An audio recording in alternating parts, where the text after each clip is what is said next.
Graças a Deus, meus queridos, tudo bem? Vamos dar continuidade às nossas aulas, nossos estudos na carta de Paulo aos Filipenses.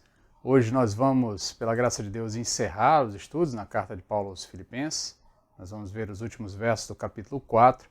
Convido você já a ir abrindo a sua Bíblia no capítulo 4 da carta de Paulo aos Filipenses, no verso 10, do verso 10 ao verso 23. O tema da nossa aula de hoje será o segredo aprendido, a nossa 15ª aula, o segredo aprendido, Filipenses capítulo 4, versos 10 ao verso 23. Enquanto você vai abrindo a sua Bíblia aí, deixe-me lembrar que você pode, sempre que tiver dúvidas, enviar dúvidas para a gente, tá? Sobre as aulas que nós estamos tendo. Você pode mandar suas dúvidas para vulmarjunior@ibopvh.com.br, vulmarjunior@ibopvh.com.br, o e-mail está na sua tela. Você pode anotar e à medida que surgir alguma dúvida, alguma questão que você queira compreender melhor, você pode enviar para o nosso e-mail e assim que nós tivermos acesso, nós vamos auxiliá-lo tirar suas dúvidas na medida do possível. Então, abra aí a sua Bíblia, enquanto isso deixe-me colocar o slide à sua disposição. Pronto, estamos com o slide na tela agora. Você então pode abrir a sua Bíblia, nós vamos fazer a leitura dos versos todos, tá? Nós vamos ler do verso 10 até o verso 23 e em seguida nós começaremos a fazer os comentários sobre o texto. O texto nos diz o seguinte: Alegrei-me sobremaneira no Senhor, porque agora uma vez mais renovastes a meu favor o vosso cuidado, o qual também já tinhais antes, mas vos faltava oportunidade. Digo isto não por causa da pobreza, porque aprendi a viver contente em toda e qualquer situação. Tanto sei estar humilhado, como também ser honrado. De tudo e em todas as circunstâncias já tenho experiência, tanto de fartura como de fome, assim como de abundância como de escassez. Tudo posso naquele que me fortalece. Todavia, fizestes bem em associando-vos na minha tribulação. Todavia, fizestes bem associando-me na minha tribulação. E sabeis também vós, ó Filipenses, que no início do Evangelho, quando parti da Macedônia, nenhuma igreja se associou comigo no tocante a dar e receber, senão unicamente vós outros, porque até para a Tessalônica mandastes não somente uma vez, mas duas o bastante para as minhas necessidades. Não que eu procure donativo, mas o que realmente me interessa é o fruto que aumenta o vosso crédito. Recebi tudo e tenho abundância, estou suprido desde que Epafrodito me passou as mãos, o que me veio da vossa parte, como aroma suave, como sacrifício aceitável e aprazível a Deus. E o meu Deus, segundo a sua riqueza, há de suprir em Cristo Jesus cada uma das vossas necessidades. Ora, o nosso Deus e Pai, a nosso Deus e Pai seja a glória pelos séculos dos séculos. Amém. Saudai cada um dos santos em Cristo Jesus. Os irmãos que se acham comigo vos saúdam. Todos os santos vos saúdam, especialmente os da casa de César. A graça do Senhor Jesus seja com o vosso espírito. Tá? Então vamos orar para iniciar os nossos estudos? Oremos. Senhor, dá-nos graça agora, dá-nos misericórdia, ajuda-nos a entender o que a Tua Palavra deseja nos falar, ajuda-nos a entender a mensagem que ela nos ensina, abre os nossos ouvidos para que possamos Te ouvir, abre a nossa mente para que possamos Te entender. Fala conosco, é o que Te pedimos em nome de Jesus. Amém. Amém, meus queridos. Então, dando continuidade aos nossos estudos, nós vimos semana passada ali a metade, né, do capítulo 4 da carta de Paulo aos Filipenses. Nós vimos as lições ali daquela segunda etapa, aí já no capítulo 4. E agora nós vamos entrar no texto, no trecho do texto bastante conhecido, o capítulo 4, verso 13, especialmente, é muito conhecido, muito famoso, por conta, inclusive, do uso até um pouco equivocado do texto, né? O tudo posso naquele que me fortalece. Muitas vezes virou até uma espécie de jargão positivista cristão, como se o cristão pudesse fazer todas as coisas e não tivesse nada que o impedisse, né? A ideia de que, sabe aquela coisa que a gente já falou em outro momento, do força, foco e fé? Então, o tudo posso naquele que fortalece é o força, foco e fé do cristão. Mas nós vamos ver hoje que o texto não está falando exatamente nesses temas, nesses termos, né? Ele trata de algo muito mais profundo, muito mais interessante. Por isso que o título da nossa lição é O Segredo Aprendido, porque o apóstolo Paulo vai nos transmitir um segredo de como viver. Tá? Inclusive, uma música bastante conhecida, se eu não me engano é do Erasmo Carlos, que depois foi gravada pela banda Titãs, e o refrão da música dizia que é preciso saber viver, né? É preciso saber viver. E de fato, é preciso saber viver, é preciso inclusive saber as regras da vida, né? Para levar uma boa vida. E o apóstolo Paulo agora, no capítulo 4, finalzinho do capítulo 4, vai nos dar essas dicas, ele vai nos dar esse segredo, o segredo de bom viver, o segredo de viver bem, o segredo de viver de acordo com a vontade de Deus, especialmente em todas as circunstâncias que se colocam na nossa vida. Então, o texto vai nos dizer o seguinte, tá? Um dos propósitos do apóstolo Paulo ao escrever a carta, tá? Um dos propósitos do apóstolo Paulo ao escrever a carta é expressar a sua gratidão pelo donativo recebido. Isso a gente viu lá no capítulo 1. Tá? Ele escreve a carta aos filipenses para agradecer o donativo que ele recebeu dos filipenses, porque ele está preso, ele está em uma situação de necessidade. A gente viu ao longo dos estudos da carta, inclusive, os presidiários, os presos no período romano, eles tinham a possibilidade de arcar com os custos da sua manutenção e até às vezes lhe dar algum tipo de condição melhor, um pouco mais de cuidados, né, um pouco mais de regalia. Nós vimos também que essa carta muito provavelmente foi escrita no finalzinho ali do livro de Atos. E se você ler os últimos versos do livro de Atos, você vai ver que Lucas nos diz que Paulo ficou em uma casa alugada às suas custas, tá, enquanto ele aguardava o julgamento de César. O que nós entendemos é que essa casa que o apóstolo Paulo alugou, ele alugou com o seu próprio dinheiro, pagando, e muito provavelmente essas ofertas que as igrejas deram a ele, especialmente essa oferta da igreja de Filipos, tá, lhe ajudou no custeio dessa situação, dele poder custear essa sua casa alugada, essa sua prisão domiciliar, de maneira que ele estivesse numa situação um pouco mais confortável. Tá? Então, o apóstolo começa assim: alegrei-me sobremaneira no Senhor, porque agora, uma vez mais, renovastes a meu favor o vosso cuidado. Essa mensagem de gratidão constitui uma rara combinação de afeição, de dignidade, de delicadeza e de certa forma e de certo tom de gentil humor. E a incorporação da cortesia cristã ideal. Então o apóstolo Paulo nos mostra aqui uma primeira lição da própria cordialidade cristã. Ele está recebendo uma oferta que é levantada às custas dos irmãos de Filipos, ainda que Filipos fosse uma cidade, ao que tudo indica, povoada por pessoas de boas condições. A gente inclusive viu isso lá no início das nossas lições, que era uma cidade que a população, em sua grande maioria, era de pessoas que tinham, de soldados romanos ou de militares romanos que buscavam uma aposentadoria, um local para ter uma aposentadoria mais tranquila. Então, provavelmente pessoas que tinham condições financeiras. Contudo, isso não significa que a igreja de Filipo era repleta de pessoas ricas. Tá? Nós sabemos de pelo menos 2 ou 3 pessoas que participaram da igreja de Filipos. Nós sabemos de Lídia, que era vendedora de púrpura. Isso nos dá a ideia de que ela sim tinha condições financeiras. O carcereiro, que se converte também em Filipos, muito provavelmente fez parte dessa igreja.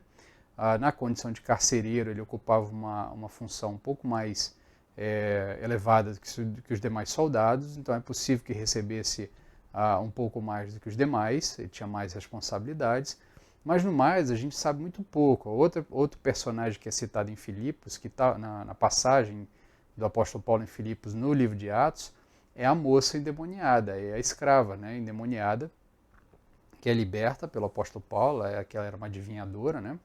O apóstolo Paulo então a liberta daquele espírito que a atormentava e que era explorada financeiramente pelos seus proprietários. Nós não sabemos se ela frequentou a igreja posteriormente, mas se frequentou, provavelmente não tinha grandes recursos. Então, de qualquer forma, a igreja de Filipos, ela se esforçou, ela teve um custo, ela teve ela precisou despender um esforço para levantar aquela oferta para o apóstolo Paulo. Muitas pessoas, muitas vezes, optaram por tirar uma parte de seus recursos para oferecer ao apóstolo Paulo, sendo que elas poderiam utilizar esses recursos para outras coisas, mas escolheram sustentar a obra missionária, escolheram ajudar no sustento do missionário. Isso mostra duas coisas. Primeiro, o desprendimento dos irmãos, a generosidade deles, a gente vai ver mais para frente isso, a gente inclusive já falou isso em outras aulas, mas também mostra aqui a gratidão. O apóstolo Paulo está agradecido, ele reconhece a sua gratidão e ele expressa a sua gratidão, sabendo do esforço que os irmãos de Filipos empreenderam para poder dar a ele aquela oferta. Então, você mostra essa cortesia cristã. Muitas vezes a gente acaba sustentando missionários ao longo da história. Então, missionários passam pelas nossas igrejas e pedem ajuda no sustento. As igrejas muitas vezes fazem um esforço para sustentá-los, mas nem sempre esses missionários dão um retorno do que receberam. Embora a grande maioria dê o retorno, a grande maioria agradeça, deixe claro, saiba que está sendo sustentado e agradeça, mas a gente percebe em um caso ou outro ali a falta dessa cortesia cristã. Todo cristão, quando é ajudado por outros cristãos, ele precisa demonstrar essa cortesia, essa gratidão. Ser agradecido é da natureza do cristão e expressar a sua gratidão também é da natureza do cristão. Embora Paulo estivesse contente com a oferta, e com o sustento recebido, ele deixa claro que a sua alegria está muito mais relacionada com o ato e a preocupação dos filipenses do que com a oferta propriamente dita. Tanto que ele vem no verso 11 dizendo o seguinte, verso 11 e 12, Digo isto não por causa da pobreza, porque aprendi a viver contente em toda e qualquer situação.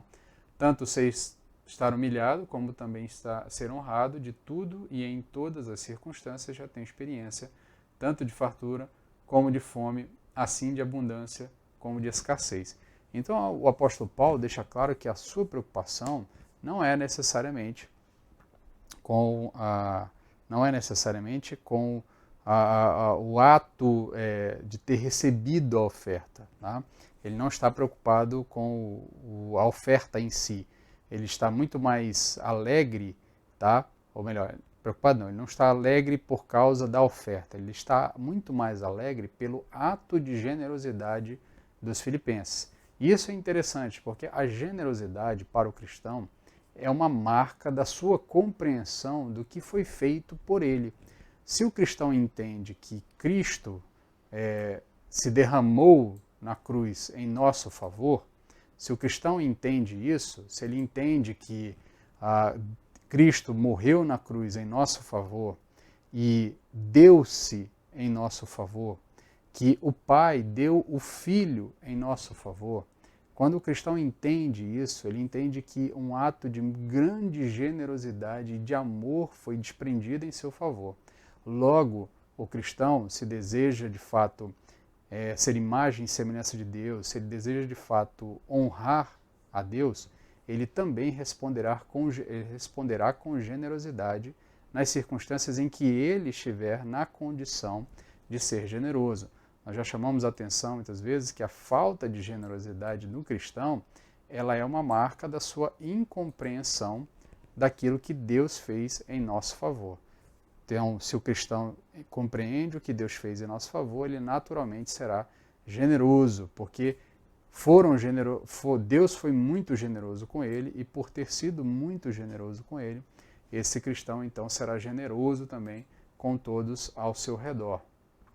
Por isso o apóstolo Paulo vai encerrar ali dizendo, nos versos 11, 12 e 13, ele vai dizer, olha, eu estou falando isso a vocês, eu estou dizendo que eu me alegro sobremaneira, não por causa da pobreza, não por causa da minha condição, porque eu aprendi a viver em todas as circunstâncias. E aqui começa a se desnudar na nossa frente o segredo que o apóstolo Paulo está nos ensinando.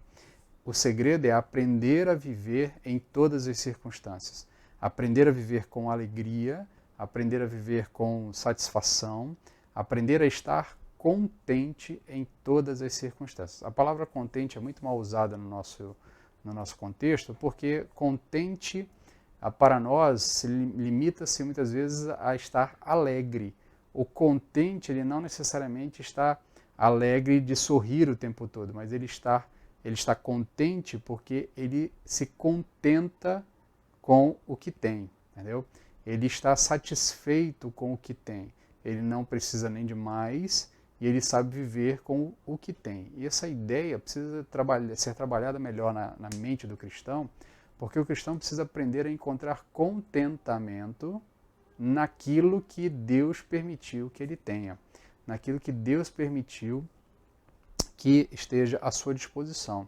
Se Deus me permitiu ter muitas posses, eu preciso encontrar contentamento nisso.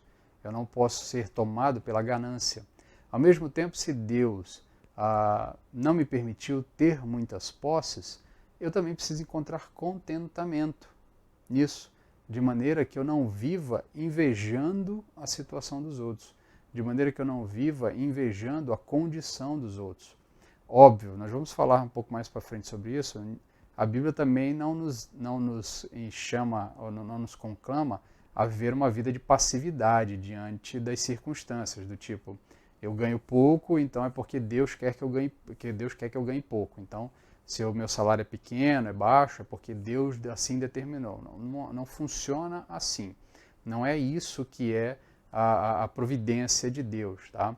Se você tem a oportunidade de se esforçar para, de repente, galgar uma função maior, a crescer na profissão, melhorar, se aprimorar de maneira a ganhar mais, a ter mais, a receber mais por conta disso. Se você é, de repente, funcionário público concursado, tem a opção de fazer um concurso para uma função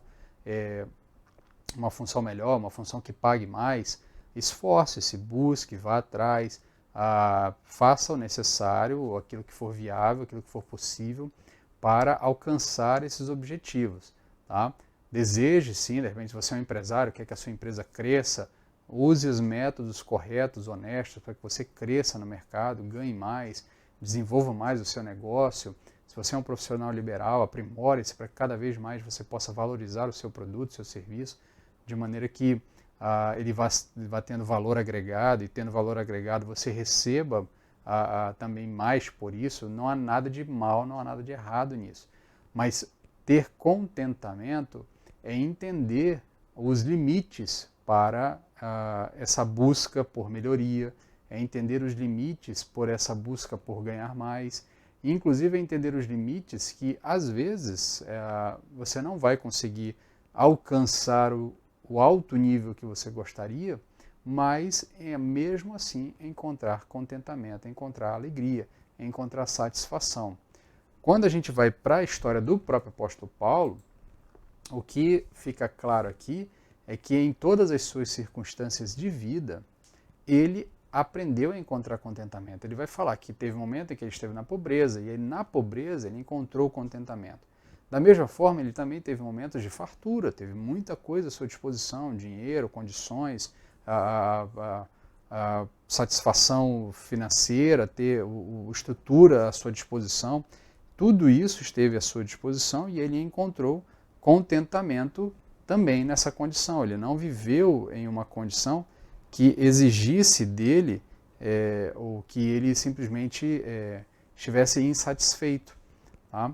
Então ele vai falar que ele também, quando saindo aqui da esfera financeira, da esfera econômica, indo para a questão do status, ele encontrou contentamento em uma condição humilhada, tá? Assim como ele também encontrou contentamento em uma situação de destaque, em uma situação de honra.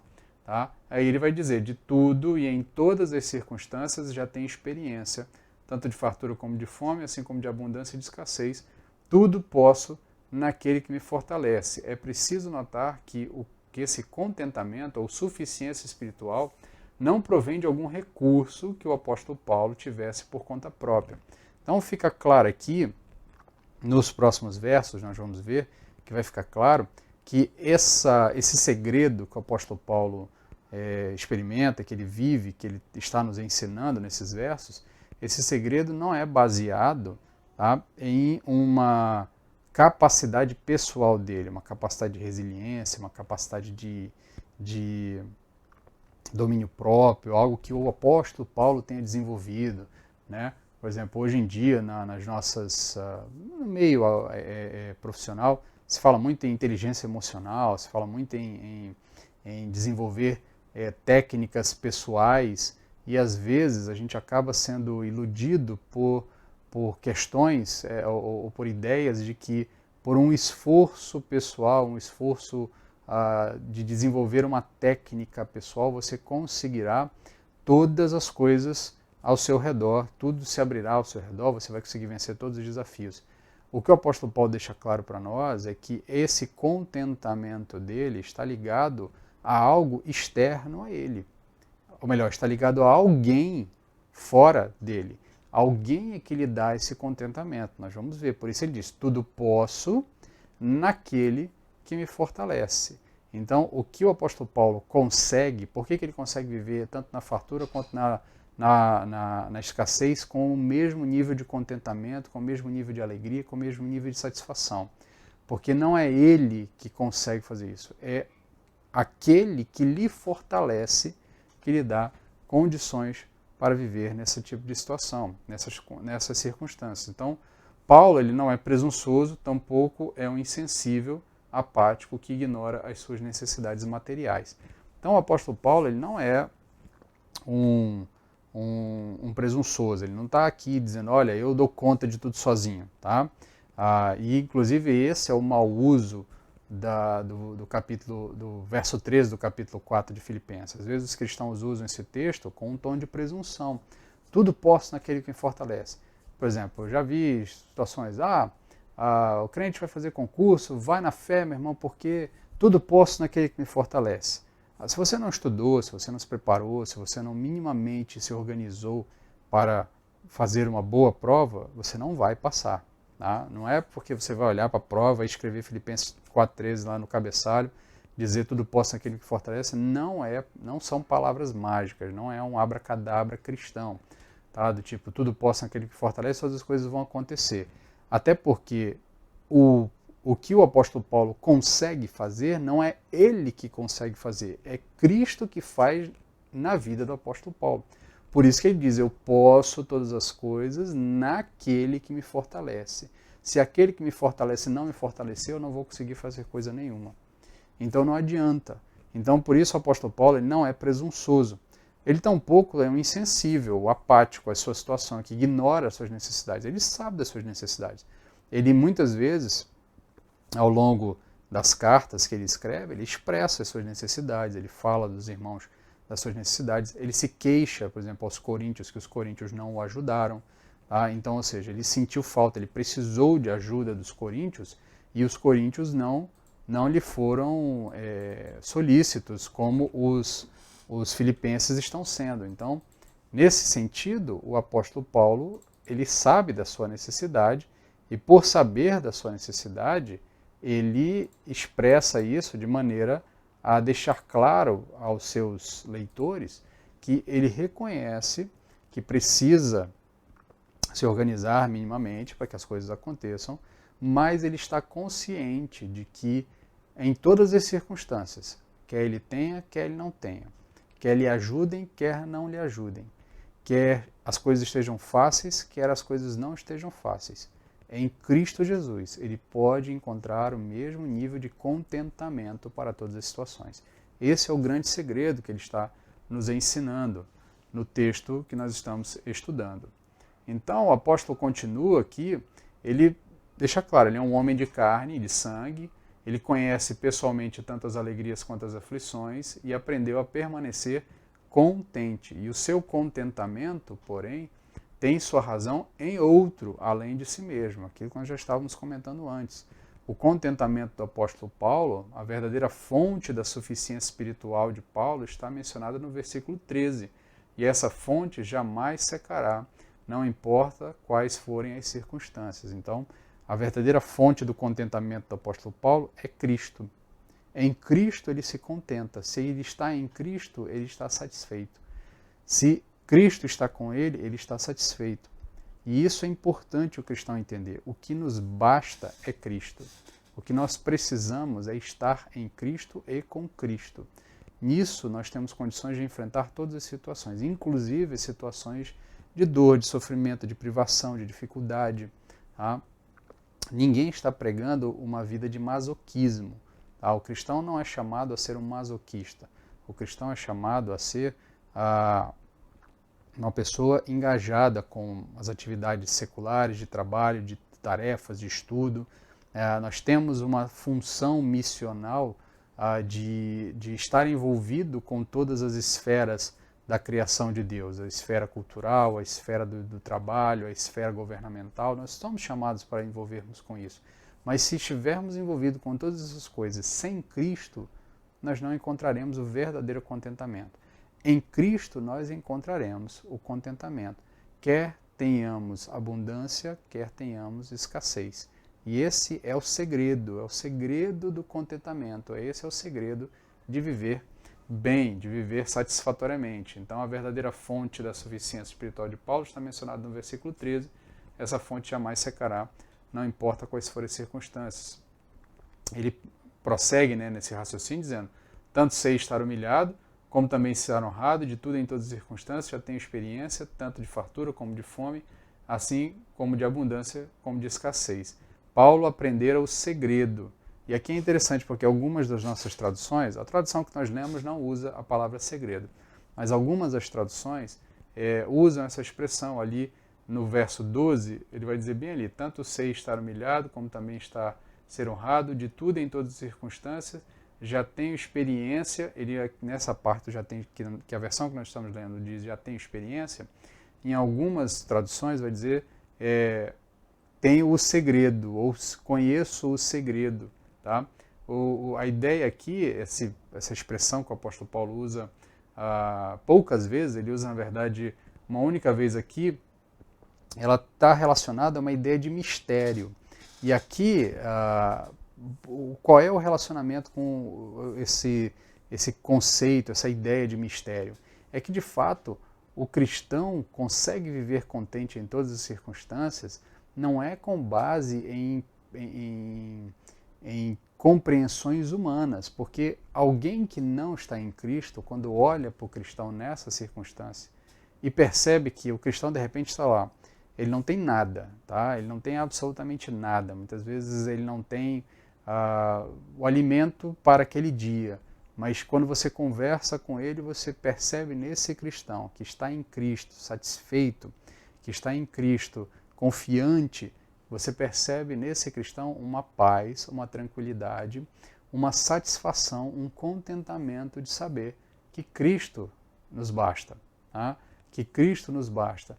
E esse tipo de comportamento, ele beira a uma percepção de algo que é misterioso para as outras pessoas. Esse contentamento que o verdadeiro cristão encontra em Deus para todas as circunstâncias, você percebe nesse contentamento uma aura tanto quanto mística e misteriosa, porque as pessoas não conseguem entender como é que alguém pode estar naquela circunstância e ainda assim estar satisfeito.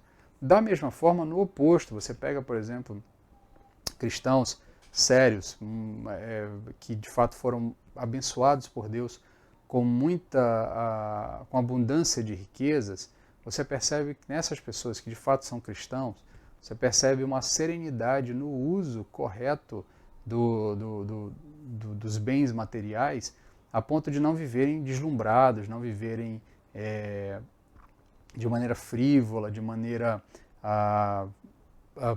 desperdiçando os recursos financeiros que Deus confiou a eles.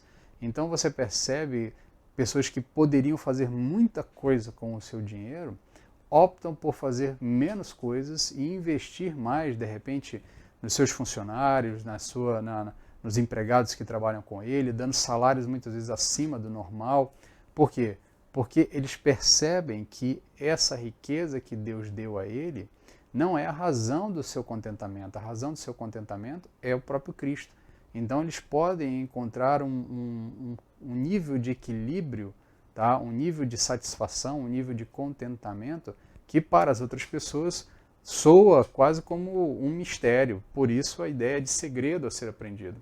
Apenas aqueles que têm o coração guardado pela paz de Deus é que podem compreender como um cristão pode permanecer calmo na adversidade e humilde na prosperidade, como nós havíamos comentado. Paulo, pois, está dizendo que, sob todas as circunstâncias, tanto particulares quanto gerais, aprendeu o segredo do contentamento. E aqui é a chave do texto que nós estamos lendo. Tá? A causa que explica essa suficiência espiritual, ou seja, a pessoa que lhe ensinou e continuamente lhe ensina este segredo, está indicada nas palavras: posso todas as coisas naquele que me fortalece. É Cristo Jesus que dá ao apóstolo Paulo essa condição para viver contente em todas as circunstâncias. Seguramente, um maravilhoso testemunho. Tudo quanto Paulo porventura faça, ele faz em Cristo, pela presença do Espírito de Cristo, que nele habita, e pela ação do mesmo Espírito mediante a fé, em vital união e íntima comunhão com o seu Senhor e Salvador. A graça de Cristo lhe é suficiente e seu poder repousa sobre ele. O texto aqui citado é o texto de Coríntios, quando o apóstolo Paulo está falando do espinho na carne, que dele ouve de Deus que a minha graça te basta. Então, ele compreende que a graça de Cristo é suficiente e seu poder repousa sobre ele. Este maravilhoso ajudador está sempre ao seu lado para ser seu grande fortalecedor. Para Paulo, o Senhor é a fonte de sabedoria, de encorajamento e de energia, realmente infundindo nele força para toda a necessidade. Então perceba mais uma vez, o apóstolo Paulo vai dizer que todas as coisas, ele pode todas as coisas naquele que fortalece, porque é Cristo que lhe dá condições para isso. É por essa razão que o apóstolo Paulo pode dizer: pelo que sinto prazer nas fraquezas, nas injúrias, nas necessidades, nas perseguições, nas angústias, por amor de Cristo, porque quando sou fraco, então é que sou forte. 2 Coríntios 12, 10, que é um outro texto que é paralelo, ele é bem similar a esse texto que nós estamos lendo, trata também de temas em contornos semelhantes. A ideia lá que o apóstolo Paulo deixa claro para nós é que ele entende que quando ele está fraco, quando as suas forças pessoais não são possíveis de dar cabo da situação que ele está vivendo, aí então é que ele encontra a verdadeira força. Por que ele encontra a verdadeira força? Porque ele reconhece que apenas Deus, apenas Cristo que vive nele, pode agora fazer algo. E então quando Cristo faz, aí o apóstolo Paulo encontra a verdadeira força. Porque, como nós já estudamos em outros momentos, para Deus nada é impossível. Para o Criador de todas as coisas, nada se opõe à vontade desse Criador. Então o apóstolo Paulo, quando está fraco, quando ele entrega tudo nas mãos de Cristo, quando ele está em Cristo, ele pode todas as coisas. Quando aquele que lhe fortalece, tá, lhe dá as condições, ele então pode fazer todas as coisas. O elemento aqui, ou melhor, o destaque aqui, o ponto crucial é aquele que me dá as forças, aquele que me fortalece, aquele que me dá as condições. Sem ele, eu não posso fazer nada. Então, o cristão pode todas as coisas naquele que lhe fortalece. E o pode todas as coisas está associado a enfrentar todas as circunstâncias e situações, e não necessariamente enfrentar com as minhas forças as situações, porque eu enfrento as situações na força daquele que me fortalece. Então, o apóstolo Paulo nos ensina que o segredo, tá? O segredo para essa vida contente e satisfeita é depositar a nossa fé e a nossa esperança e a nossa expectativa naquele que pode nos fortalecer. Entre os versos 14 e 16, Paulo agora preocupa-se em demonstrar que valorizou o donativo que lhe foi ofertado. O temor de Paulo de ser mal entendido, quando falava dos donativos recebidos, aparece algumas vezes sem a menor dúvida, pelo fato de que seus inimigos diversam continuamente os seus motivos. Tá? O texto citado aqui, 2 Coríntios 11, 7, 12, 14, 1 Tessalonicenses 2, 3, 5 e 8. Então o apóstolo Paulo deixa claro que ele não está desdenhando, tá, da oferta, Porque lembra que o contexto, o que ele está dizendo? Ele diz, olha, me alegro com a oferta que vocês mandaram. Mas eu estou alegre não por causa da oferta, eu estou mais alegre pela generosidade de vocês. Porque se vocês não tivessem mandado a oferta, eu também conseguiria passar por essa situação. Por quê? Porque eu aprendi a passar sobre todas as circunstâncias. Eu aprendi a viver em todas as situações. Por quê? Porque eu tenho alguém que me fortalece para viver todas essas circunstâncias. Estou aqui parafraseando as palavras do apóstolo Paulo, né? Fazendo uma releitura do que ele escreve, mas o ponto é esse. Só que ele percebe que ele, ao falar dessa forma, pode dar aos seus leitores a sensação de que, pô, então quer dizer que o apóstolo Paulo está desdenhando do que a gente escreveu, ou melhor, do que a gente mandou para ele, e aí ele deixa claro que ele não está desdenhando, que ele está alegre, que ele está satisfeito com aquilo tudo, até porque os seus opositores, volta e meia, tentavam mudar ali as suas palavras de maneira a criar atritos e discussões em situações que não existiam. Então, prevendo essas dificuldades, o apóstolo Paulo se encarrega de reforçar aqui a valorização que ele dá ao texto, ou melhor, que a valorização que ele dá ao donativo que ele recebe. No entanto, o verdadeiro objeto do interesse de Paulo não era o donativo, mas o doador. Por isso ele diz, não é que eu busque donativo, porém busco o fruto que aumente o seu crédito. Então, a preocupação dele, mais uma vez, é demonstrar, eu estou satisfeito, feliz com o donativo, mas eu estou muito mais feliz e satisfeito porque vocês demonstram o fruto da generosidade. E esse fruto da generosidade aumenta o crédito de vocês perante Deus.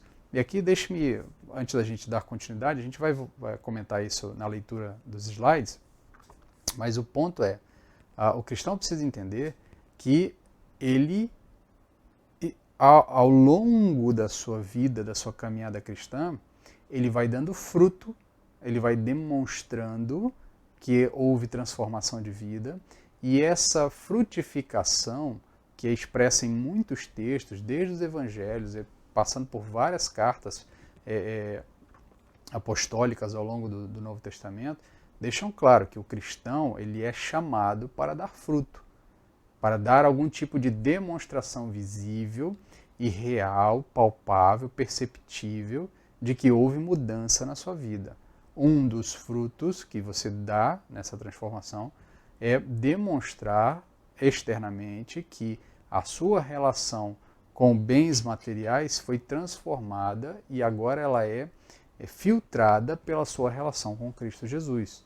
Então, o apóstolo Paulo está satisfeito e feliz porque os filipenses deram esse fruto da generosidade. E o cristão, à medida que demonstra, que caminha na sua vida cristã, e ele avança para estar mais próximo daquilo que Deus deseja para ele, nesse processo ele vai demonstrando diante de Deus que ele está em um processo cada vez de maior santidade, de maior busca perante Deus. Então há sim um elemento de crédito diante de Deus. Entenda esse crédito aqui com aspas, não pense que você tem uma conta celestial onde você está acumulando estrelinhas e aí num dia você vai receber uma coroa bem farta, né? O cristão não vive com essa expectativa, mas o Senhor é galardoador daqueles que trabalham em favor do reino. Então, há uma expectativa, em certo sentido, de recompensa pela caminhada de fé nessa vida. Aqueles que se santificaram mais, que permitiram uma maior transformação, que deram mais fruto, certamente receberão do Senhor um retorno proporcional ao seu esforço. Aqueles que perderam a vida por amor ao Evangelho, aqueles que dedicaram a vida ao crescimento do Evangelho. Por isso o cristão é chamado a valorizar a graça que lhe foi derramada, demonstrando por meio de frutos aquilo que foi feito em seu favor. Então o apóstolo Paulo está feliz porque os filipenses dão essa demonstração. Aí ele diz, não é que eu busque donativo, porém busco o fruto que aumente o seu crédito. O fruto é essa demonstração de que houve mudança de vida neles. E isso aumenta o crédito deles diante de Deus. O donativo era realmente um investimento que entrava como crédito na conta dos filipenses, um investimento que lhe acresce paulatinamente ricos dividendos. Esses dividendos, ou frutos na vida de seus amigos, são objeto do interesse de Paulo. Esse fruto já fora mencionado nesta carta, Filipenses 1:11, bem como em outras passagens de suas cartas, Romanos 1:13, 7:4, Gálatas 5:22 e 23, Efésios 5:9, Colossenses 1:6. Então perceba, há uma série de textos bíblicos que o apóstolo Paulo chama a atenção para a necessidade do cristão dar demonstrações reais, visíveis, perceptíveis de que houve transformação na sua vida.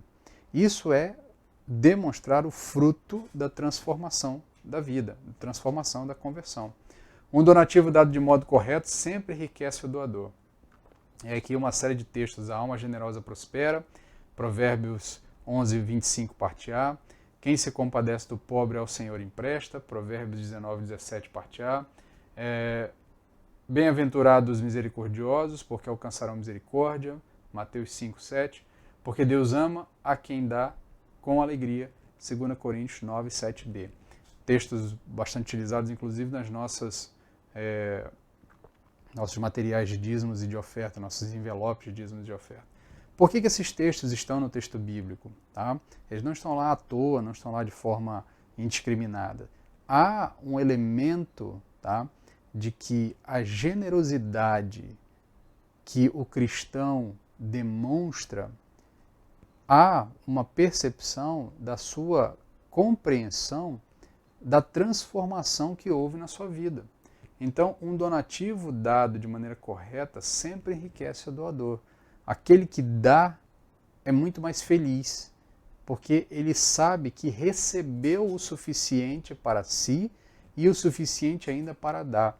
O próprio Cristo vai dizer, ele repete um texto que é do Antigo Testamento, mas ele fala novamente, ele diz, melhor coisa é dar do que receber. Então, nesse ponto, o apóstolo Paulo está feliz com os filipenses, porque os filipenses estão demonstrando generosidade. E essa generosidade é demonstração de transformação de vida.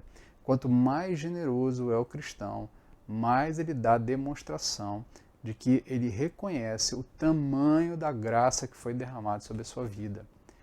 Eu gosto de relembrar e insisto muitas vezes para que vocês percebam que o nosso paradigma não é a nossa realidade atual. O nosso paradigma é a realidade de onde nós saímos para onde nós estamos indo em Cristo Jesus.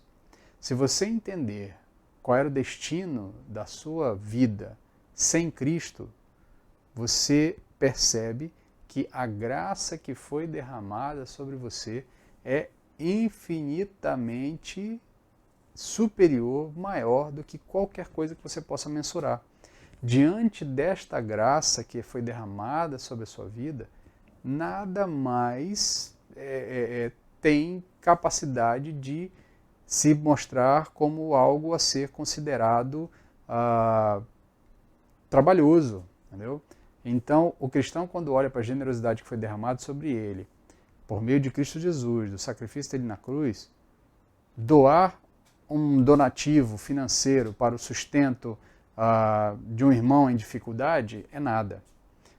Doar o seu tempo para ajudar um irmão em dificuldade é nada. Doar recursos financeiros para o sustento da igreja e o avanço o avanço do evangelho é nada. Muitas vezes diminuir um pouco os seus confortos pessoais para que você possa ofertar mais, para que mais missionários possam ir a lugares onde eu e você não podemos ir com a mesma facilidade, com a mesma desenvoltura, com a mesma capacidade de exercer uma boa tarefa, torna-se nada. Então, nesse sentido, a generosidade é um elemento que demonstra o quanto o cristão entendeu o que foi feito por ele na cruz do Calvário. Então o apóstolo Paulo continua: recebi tudo e tenho abundância, estou suprido desde que Epafrodito me passou às mãos o que me veio da vossa parte, como aroma suave, como sacrifício aceitável e aprazível a Deus. Não temos nenhuma informação sobre o conteúdo daqueles donativos. Eis algumas possibilidades: dinheiro para cobrir as despesas, material de leitura, roupas, tá? E aí são textos que dão base para a gente ter essas compreensões. Então, nesse ponto, nós não sabemos o que de fato o apóstolo Paulo recebeu dos filipenses ali. Tá? Mas o que nós podemos dizer aqui é que esses donativos, a melhor coisa que nós podemos dizer desses donativos, é que eles são descritos como um aroma suave, como um sacrifício aceitável, um sacrifício e muito agradável a Deus. Paulo não poderia ter dado melhor adjetivo aos doadores. Os donativos são aroma de suave perfume, uma oferenda apresentada a Deus, grata e muito agradável a Ele. Então, o cristão precisa entender que quando ele se desprende e se projeta em direção ao irmão necessitado, que ele se projeta em direção ao missionário que precisa de sustento, quando ele se projeta em direção à igreja que precisa de sustento para que a causa do Evangelho continue sendo propagada, para que a mensagem do Evangelho continue sendo propagada, para que mais pessoas possam ouvir e aprender a mensagem do Evangelho. Quando o cristão age dessa forma, tá? Isso é para o Senhor agradável. É uma oferta que sobe ao Senhor com cheiro agradável, com aroma agradável.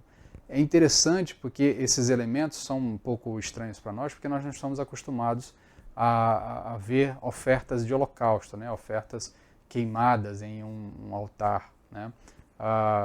Isso ficou no tempo, né? Mas se você for ler os textos do Antigo Testamento, você vai perceber que, inclusive, a ordem de Deus é para que queimasse a gordura, tá?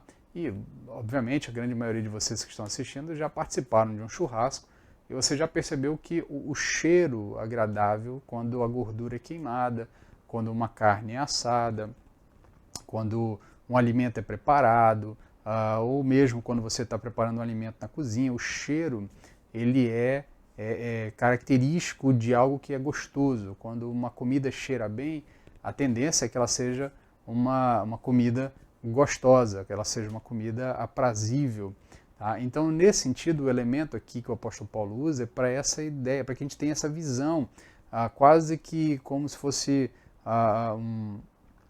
um desenho, para que a gente entendesse como é que Deus percebe isso. Tá? Não é que Deus tenha fome, ou que tenha nariz para sentir um cheiro agradável. Óbvio que Deus tem percepção do cheiro das coisas, Ele sabe de todas as coisas.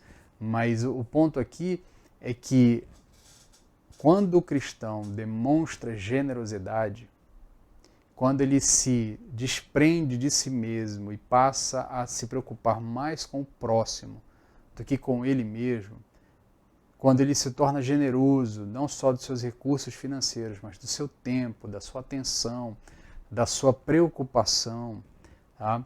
Isso é para Deus agradável, porque Deus então percebe que, de fato, houve transformação na vida dessas pessoas, houve transformação na vida do cristão. Então isso sobe ao Senhor com um cheiro agradável.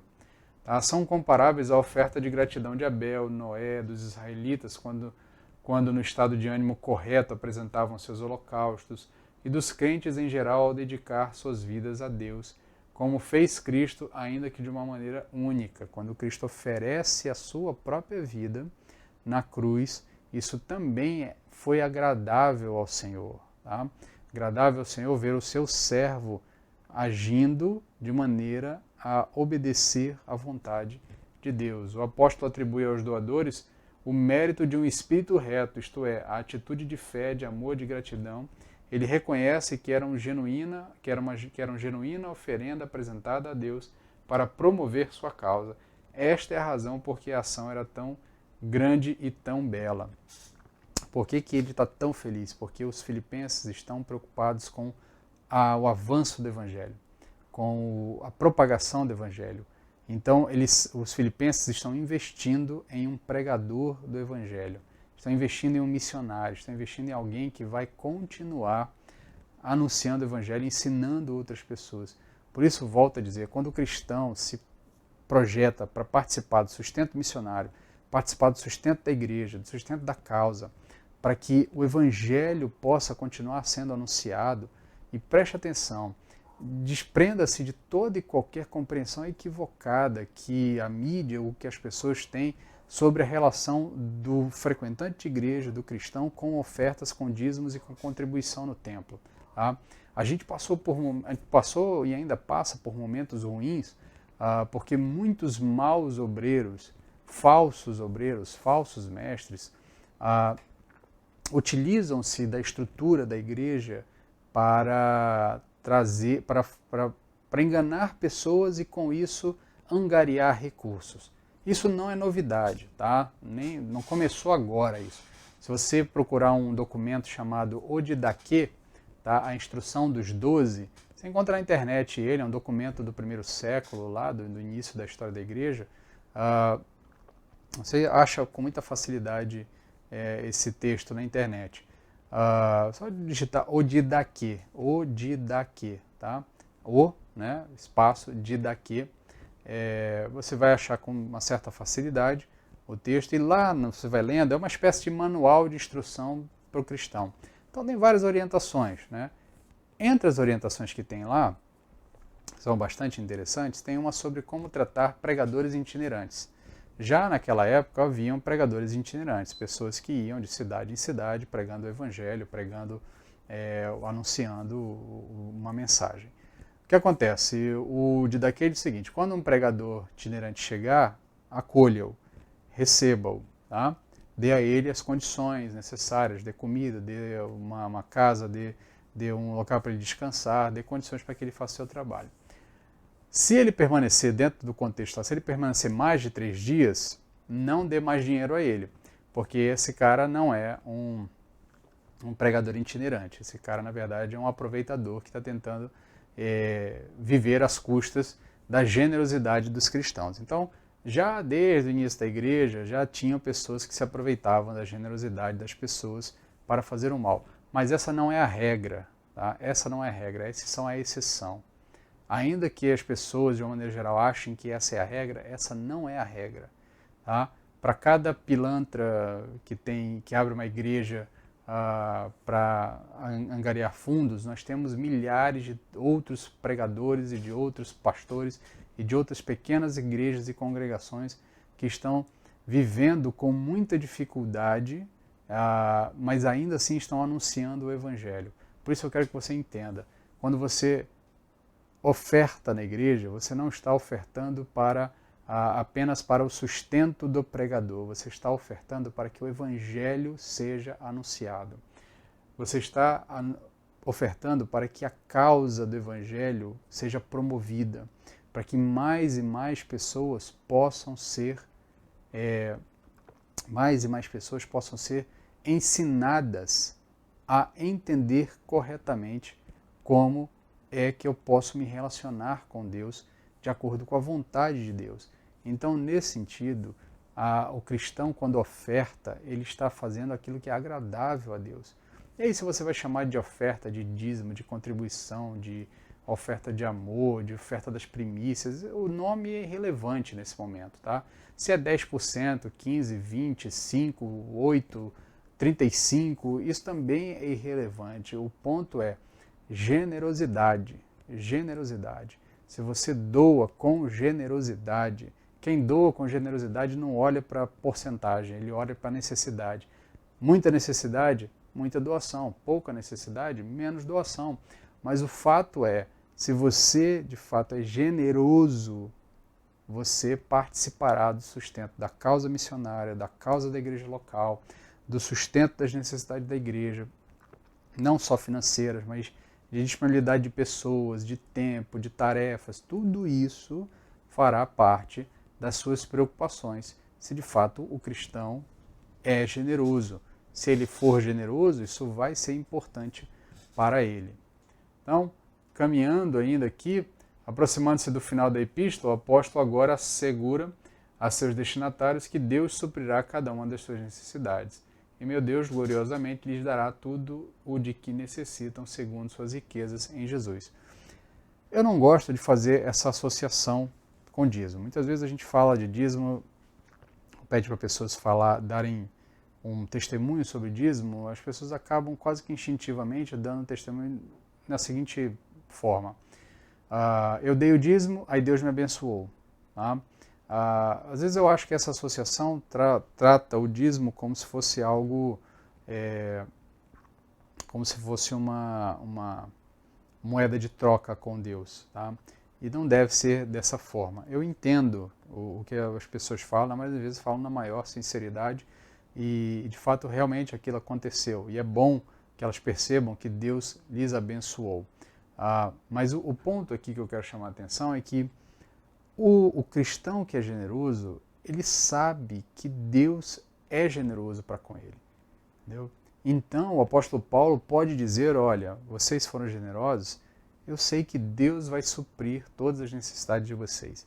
E aí sim eu gosto de perceber o testemunho de alguns cristãos no sentido de que aqueles que de fato são generosos nunca experimentaram passar por situação em que Deus não lhes suprisse. Deus pode não ter lhes dado um banquete, mas não deixou faltar o alimento, não deixou faltar o básico, o necessário. São inúmeros os testemunhos que a gente ouve de pessoas que não sabiam o que fazer, mas que muitas vezes dedicaram a sua vida à igreja, dedicaram a sua vida ao evangelho, à causa do evangelho, ao anúncio do evangelho, e estando em um momento de necessidade, sem ter mais o que fazer, quando aparentemente aquele dia estaria por perdido, bate na porta um irmão, alguém que veio e trouxe uma oferta, trouxe uma cesta básica, trouxe alguma coisa. Isso é comum, isso existe, esse tipo de testemunho nós ouvimos aos milhares das nossas igrejas. E isso é Deus demonstrando a sua generosidade. Ele é galardoador daqueles que o adoram, daqueles que o amam, daqueles que o buscam, daqueles que se desprendem na causa do seu reino. Tá? O texto bíblico nos diz também que toda obra no Senhor não é em vão. Então Deus há de suprir as necessidades dos cristãos generosos, daquele que de fato demonstra generosidade. Então a segurança dessa manifestação e da especialíssima providência de Deus não significa que os filipenses seriam agora justificados em serem indolentes, negligenciando ou mesmo rejeitando todos os meios postos ao seu alcance para a sua própria manutenção. Nós já comentamos sobre isso, não é que você vai ficar sentado esperando que agora Deus vai dar todas as coisas. Então eu dei o dízimo, então vou parar de trabalhar porque Deus vai se encarregar de me sustentar. Não é isso, tá? A gente também não é chamado a fazer prova de Deus. Tá? Então é evidente que Deus estava cuidando de Paulo, porém uma das maneiras como supria era por meio dos donativos dos filipenses, que Paulo reconhece aqui.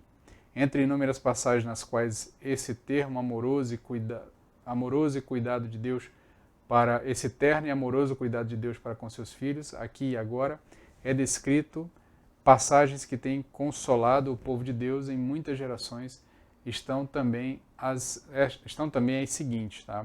Então tem aqui uma série de textos, você pode ler com calma depois deles, mas são todas passagens que demonstram Deus cuidando do seu povo. Deus deixando bem claro que Ele não ignora a situação daqueles que o amam, daqueles que se esforçam e se esmeram na causa do seu reino.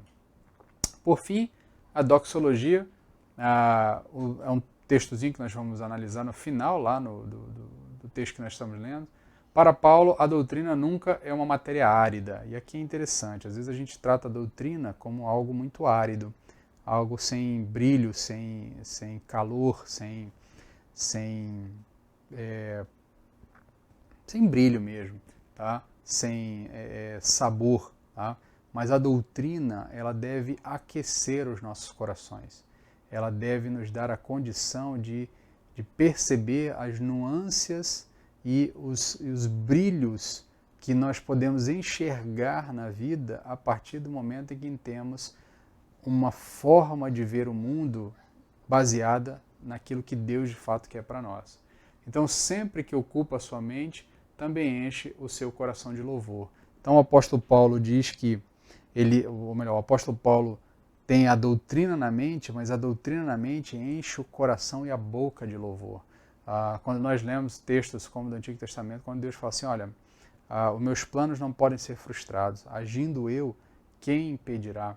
Quando você lê um texto desse, não tem como você não encher o coração de alegria de saber que você confia num Deus que para ele nada é impossível. Quando nós falamos da soberania de Deus, da onipotência de Deus, da onisciência de Deus, tá? Quando nós falamos do eterno amor de Deus expressado em Jesus Cristo, quando nós pensamos na encarnação, o que significa a encarnação, como é bela a ideia, tá? Que foi materializada, que foi realizada, não é mais só uma ideia, mas o divino, o eterno, aquilo que sempre existiu, aquilo que não conhece o começo, meio e fim, mas ele se torna finito em alguém como eu e você. O Filho, que sempre foi o Filho, eternamente o Filho, ele se tornou uma criança. E, inclusive, os pais da igreja, analisando essa belíssima situação, eu não vou lembrar agora qual foi o pai que disse mais ou menos, disse exatamente as palavras, mas a análise era a seguinte: aquele que sustenta o universo com as suas mãos é sustentado no colo de Maria. Aquele que deu vida a todas as coisas agora depende do seio de Maria para viver. Aquele que deu nome a todas as coisas, recebeu um nome de Maria e de José. Aquele que deu ordem para que o mundo viesse a existir, aquele que é a palavra de Deus, passou alguns meses e anos ali, os primeiros anos de vida, sem conseguir expressar todas as palavras como uma criança comum. Às vezes a gente se esquece que Jesus Cristo foi uma criança. Tá? E como toda criança, ele precisou aprender a falar, a formar palavras na boca. Tá? O bebê Jesus não falava, tá? O bebê Jesus não era superdotado. Ele cresceu, precisou aprender a falar, ele teve dificuldades fonéticas no início da vida, ele precisou ouvir os sons e aprender a internalizar esses sons e formular na boca. Ele precisou aprender a andar. Então, quando você olha para essas coisas, você vê que a doutrina da encarnação nos faz ver que a graça e a beleza e o quanto Deus foi maravilhoso conosco de sair da sua condição de eterna glória e se tornar um ser limitado pelo tempo e pelo espaço, precisando dormir, descansar, comer, esperar o tempo, esperar 30 anos para iniciar o seu ministério. E experimentar a morte, algo que não é da natureza de Deus. Deus é eterno, o Filho é eterno. Experimentar a finitude por amor de mim e você, por amor dos pecadores que confiariam nele, que declarariam o seu nome como seu Senhor e Salvador. Então isso deve encher o nosso coração de alegria. Então o apóstolo Paulo nos ensina isso, que doutrina não é só um campo árido de conhecimentos cognitivos, mas ela enche o nosso coração de alegria, de louvor, ela aquece as nossas almas. Então, por isso, em consequência, refletindo sobre esse maravilhoso cuidado de Deus que proporciona aos seus filhos, Paulo exclama: ora, a nosso Deus e Pai seja a glória pelos séculos dos séculos. Amém. Esse é o texto da doxologia. Tá? Esse é o verso da doxologia. Então, o que é uma doxologia? Talvez você não saiba, mas a doxologia é uma espécie de um hino no meio de um texto que você está escrevendo. Você para em um determinado momento para exclamar algo que seja belo sobre Deus. É quase que um poema, uma poesia que é enxertada no meio de um texto que teoricamente não é um poema, mas que demonstra a glória de Deus e que se propõe a glorificar a Deus. Conta a história de que cientistas cristãos ali do período pós-medieval ali, muitas vezes analisando, participando daqueles processos ali de conhecimento do mundo que estava acontecendo, toda a revolução de conhecimento que estava acontecendo, eles inclusive olhavam para os textos e escrevendo lá as suas formulações teóricas, e em determinado momento, maravilhados com o que estavam aprendendo, eles paravam e escreviam um hino de louvor ao Senhor. Isso é uma doxologia. Tá? Então, nas cartas do apóstolo Paulo tem bastante disso, a gente vai ver daqui a pouquinho, mas tem bastante doxologias. O apóstolo Paulo está ali falando de algo, Romanos tem uma bastante famosa, né? ele está lá falando sobre a doutrina da graça, falando sobre a eleição, né, pela presciência de Deus, pela vontade de Deus, falando da vocação eterna dos santos, e aí fala de Israel. Ele está falando de coisas complexas, de um plano que Deus ainda tem para desenvolver com Israel.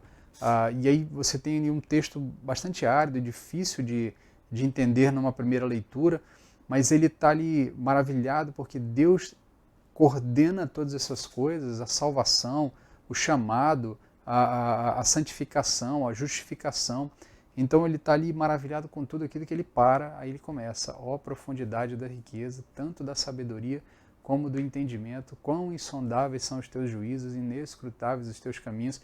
Quem conheceu a mente do nosso Senhor, quem primeiro deu a ele e depois recebeu, porque dele, por ele e para ele são todas as coisas. Glórias sejam dadas somente a ele. Amém. Então, ele volta a dizer aqui, né, ele está falando diversas coisas, e aí o apóstolo Paulo vem com esse verso, esse poema, esse texto doxológico, né? Ora, a nosso Deus e Pai seja a glória pelos séculos dos séculos. Amém. Note, nosso Deus e Pai por meio de Cristo, naturalmente. Tá? A este Deus que ama seu Filho, que em seu Filho é o Pai de todos os crentes, Paulo tributa adoração.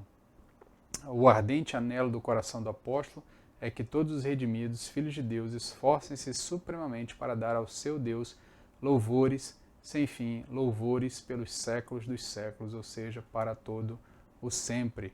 O solene Amém, palavra de afirmação ou confirmação, sublinha o fato de que a doxologia não é mero fruto dos lábios ou da pena, mas a espontânea expressão do coração redimido pela graça. As epístolas do apóstolo Paulo estão saturadas de doxologias.